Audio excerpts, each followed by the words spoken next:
Eu quero voltar para casa. Ele repete isso olhando nos seus olhos, mas ele já está em casa. Você tenta explicar, mostra os móveis, as fotos, o quarto. Mesmo assim, ele insiste. E nesse momento, o que mais dói não é a frase em si, é a sensação de que você está perdendo ele aos poucos. Se você já passou por isso, esse vídeo é para você. Hoje eu vou te explicar por que o idoso com doença de Alzheimer pede para voltar para casa, o que isso realmente significa e principalmente como você deve agir. A propósito, eu sou o Dr. Milton Botelho, pós-graduado em geriatria, e há mais de 13 anos eu tenho ajudado famílias, os familiares, a mudarem um olhar sobre o cuidado dos idosos, também aqueles com demência, trazendo conhecimento, novas perspectivas e esperança nesse cuidado, sendo essa sim a minha missão, a de ajudar pessoas que cuidam de idosos a ter um outro olhar sobre essa jornada de cuidado e assim deixar essa jornada mais leve. Então, se você não é inscrito no canal, você se identifica também com essa missão, ficar entre nós, eu tenho muito orgulho dessa minha missão, você se inscreve agora, dá aquele like, porque aí faz esse canal crescer e chegar em outras pessoas, porque eu sei que muitas pessoas também estão recebendo esse mesmo pedido de querer ir para casa e estão um pouco perdidas, não sabem como lidar com isso. E essa é a ideia desse vídeo, poder compartilhar estratégias validadas, porque é baseado naquilo que eu vejo diariamente, na minha prática clínica, nas conversas, nas partilhas com as famílias, depois de até um familiar chorar com emoção, contando a sua história, e a gente tentar ali colocar o que é melhor, o que a gente consegue conduzir da melhor forma, tentando entender cada caso, e claro, é semelhante também, talvez, à sua realidade que você vive aí hoje, tá bom? Então, o que realmente significa voltar para casa? Quando o idoso fala isso, eu quero voltar para casa. Esse comportamento ele é muito comum em pacientes com demência de Alzheimer e a gente vê muito. Então, por ser muito frequente, a gente fala muito sobre isso nas consultas. E isso tem muito a ver com uma característica da doença mesmo, que é justamente ela perder a pessoa, o idoso, perder muitas vezes a orientação no tempo e no espaço, e não só isso, mas também está relacionado com algo emotivo, essa questão dele querer voltar para casa. Então é desafiador sim essa característica da doença, porque muitas vezes você não sabe o que fazer porque já está em casa e ele insiste que quer voltar para casa. E geralmente isso acontece ali no final do dia, o que a gente chama de síndrome do pôr do sol, que é muito comum quando desorienta com mais facilidade. Então, não é simplesmente uma confusão de espaço e de localidade, mas, como eu falei, é uma desorientação no tempo. Muitas vezes ele está querendo reviver memórias antigas e essa emoção que é gerada por conta dessa confusão do pensamento faz com que ele haja dessa forma, sendo então um surgimento ali naquele momento de medo, de insegurança. Ele quer buscar, na verdade, um local que seja emocionalmente seguro. E olhando para o ambiente que ele mora hoje, que seja a sua própria casa, que ele não reconhece, ou a sua casa, talvez ele tenha se mudado para a sua casa, você que hoje é responsável por ele também se sente ali um pouco estranho aquele ambiente, não reconhecendo. E isso deixa ele mais agitado com mais facilidade. Então, muitas vezes, casa não é o endereço atual dele. É aquela casa da infância, é aquela fase da vida em que ele se sentia protegido, que ele talvez gostou mais. É um símbolo de segurança, muitas vezes. Então, isso precisa ser entendido antes da gente partir, então, para o principal desse conteúdo, que é entender que, muitas vezes, quando ele fala, eu quero ir para casa, ele quer se sentir mais seguro. Ele quer ver no seu olhar, inclusive, esse acolhimento, olha só. E muitas vezes a gente faz diferente. Por isso que é muito interessante e muito importante comentar sobre esse assunto, tá? E como ouvir, então, repetidamente esse questionamento, é isso que eu vou compartilhar com você. E como eu sei que esse questionamento ele pode ser cansativo, porque fica se repetindo e mexe emocionalmente com quem cuida, porque fica parecendo que a pessoa que cuida não está fazendo direito, vamos dizer assim. É um pensamento muito de quem cuida. Eu tô tentando fazer tudo e ele fica dizendo que quer ir para casa. Por que isso? Eu escuto muito isso. Foi pensando nisso e em familiares que eu sei que estão cansados e com ansiedade por conta da dificuldade do cuidado, que eu criei um treinamento sobre ansiedade, como lidar com essa ansiedade. é um treinamento chamado Recomeço.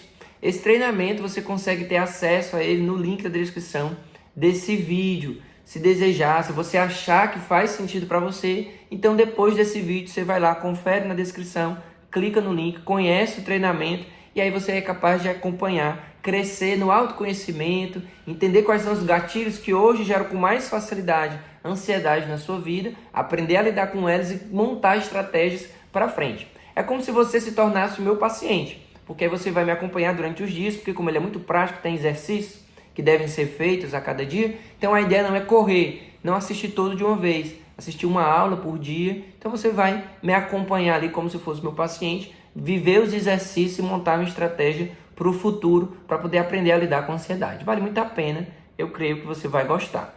Então olha só, o primeiro passo para a gente corrigir essa dificuldade, muitas vezes, vamos dizer assim, é não ir de encontro ao idoso, é não tentar mostrar para ele a luz da razão. Como assim? A lógica para quem tem demência já não funciona mais.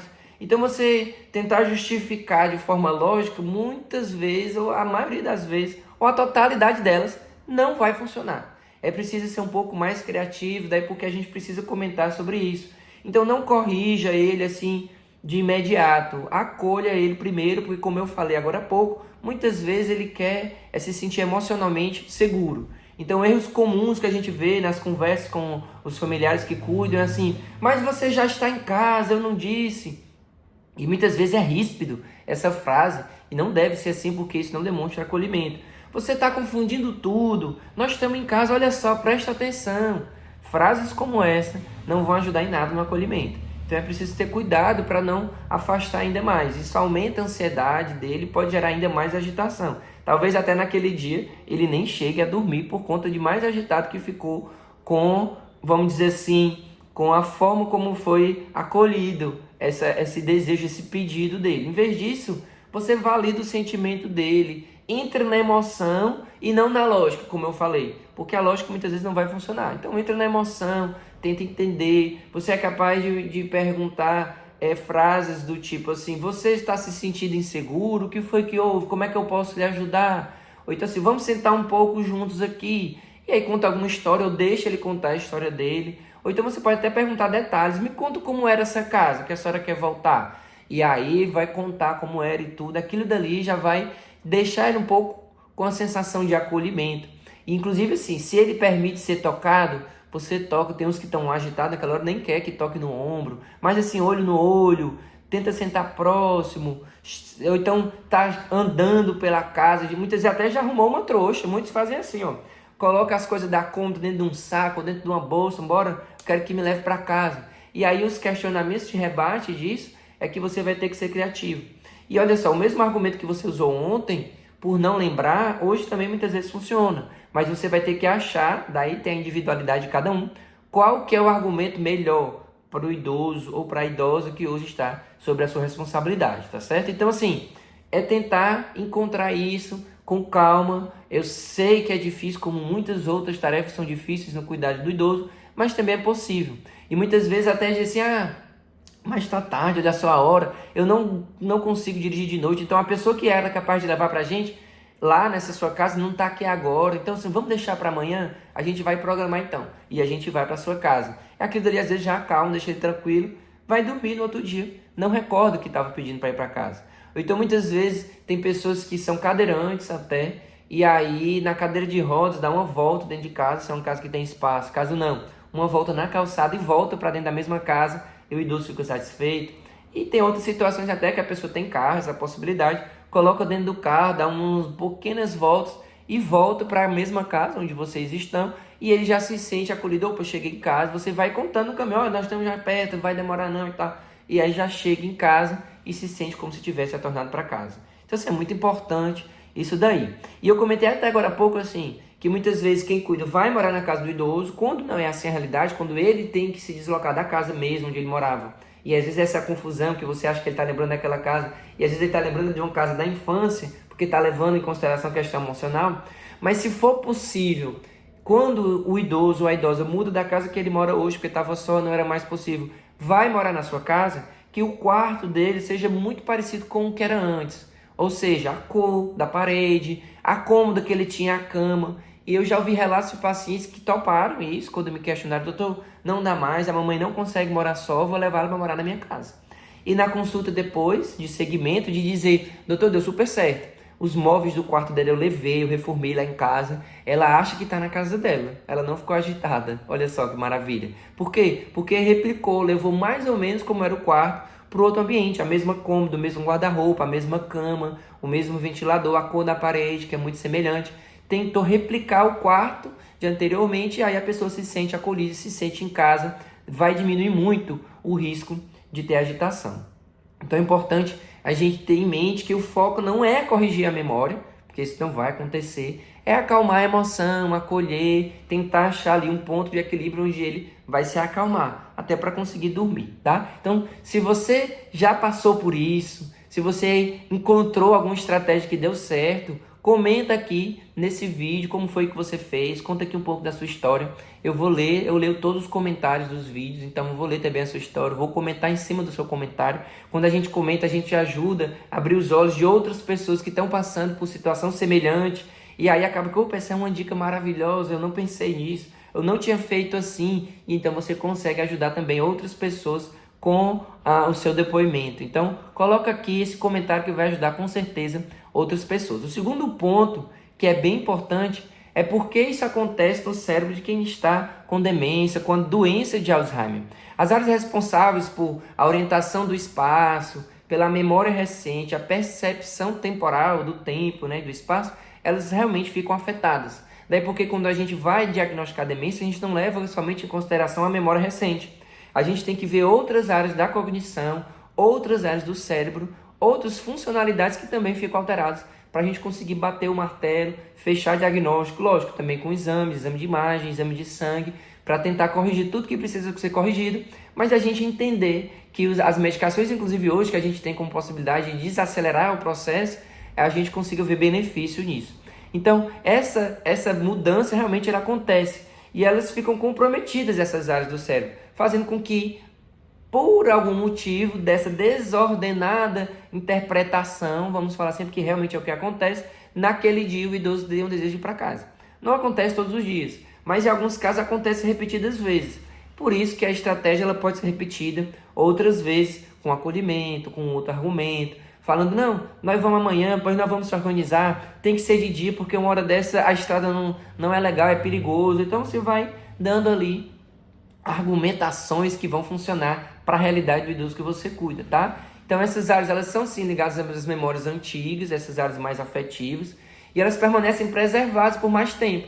Eu gosto de falar nas minhas consultas que a gente imagina um maracujá novinho, que ele é todo lisinho, ele vai envelhecendo, ele vai murchando, mas é de fora para dentro. Aquilo que está lá no centro é justamente aquelas memórias mais antigas, que com relação à memória, são as últimas coisas afetadas. A memória recente é que é afetada. Ele pode não lembrar o que almoçou hoje, mas ele lembra com detalhes, muitas vezes, daquela casa onde ele morou quando ele tinha, ou ela, 12 anos de idade, por exemplo. Então, ele não está querendo ir embora e fugir de você. Não é isso. Isso tem que ser entendido. Ele está tentando fugir da própria confusão interna que ele está vivendo no pensamento, porque não entende, não compreende, porque existe realmente uma interpretação equivocada. Se você está gostando, então, desse conteúdo, deixe seu like, se não deixou até agora, porque isso faz o canal crescer e outras pessoas que estão passando por essa mesma situação vão ser impactadas também. Aproveita agora para não esquecer. O terceiro ponto, que é bem importante, é o que fazer, então, na prática, quando isso acontece. Aqui estão estratégias que vão te ajudar, são orientações, talvez uma ou duas delas você vai se utilizar, mas eu sei que ajuda a grande maioria dos pacientes porque os familiares me dão retorno daquilo que eu vou compartilhar aqui com você. Uma das coisas é diminuir o estímulo. Alguns estímulos muitas vezes deixam ele agitado. Talvez a televisão depois de um certo horário do dia, muita luminosidade na casa, ou então assim, a mudança, já que é a síndrome do pôr do sol que gera muitas vezes isso, do claro para o escuro, sem ter uma transição mais lenta também, muitas vezes atrapalha. Então, a ideia é ter ponto de luz, já é 5 horas da tarde. Em algumas regiões do Brasil, 5 horas já está começando a ficar escuro. Então, já acende uma luz para poder fazer uma transição ali melhor e não escurecer de uma vez para ele, para o idoso. Que é esse estímulo pode gerar essa agitação e esse desejo de voltar para casa. Ele acha um pouco estranho aquilo e não se sente acolhido nesse ambiente. Ofereça contato físico quando ele aceita, então pega no ombro, se aproxima, fala nos olhos: papai, sou eu, seu filho, mamãe, sou eu, a sua filha, eu estou aqui para lhe ajudar, o que é que a senhora está precisando, o que é que a senhora está sentindo, me diga. E aí isso muitas vezes já ajuda bastante. Tem gente que já deixa guardado ali um álbum, numa gaveta de fotos, mostra as fotos mais antigas, conta alguma história, isso cria conexão e gera muitas vezes também uma mudança de foco, que é o que eu vou falar na sequência, mas assim, isso é uma das ferramentas até de mudar um pouco o foco daquele pensamento que está repetido, de querer voltar para aquela casa do passado. Então, tem gente que faz uma caminhada, como eu disse, dependendo da possibilidade, do tamanho da casa ou do ambiente onde mora. Tem gente que vai lá fora na varanda, uma caminhada na calçada, volta. Muda esse foco, que pode ser com foto, pode ser uma caminhada, conversa sobre outro assunto. Muitas vezes acalma ele, tá?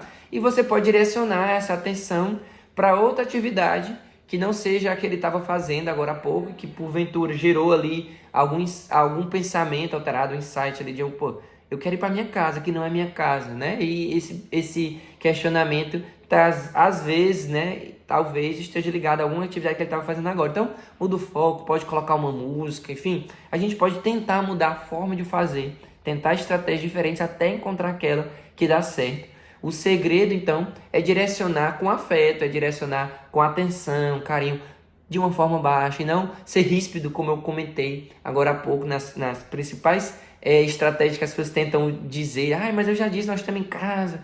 Isso não dá certo.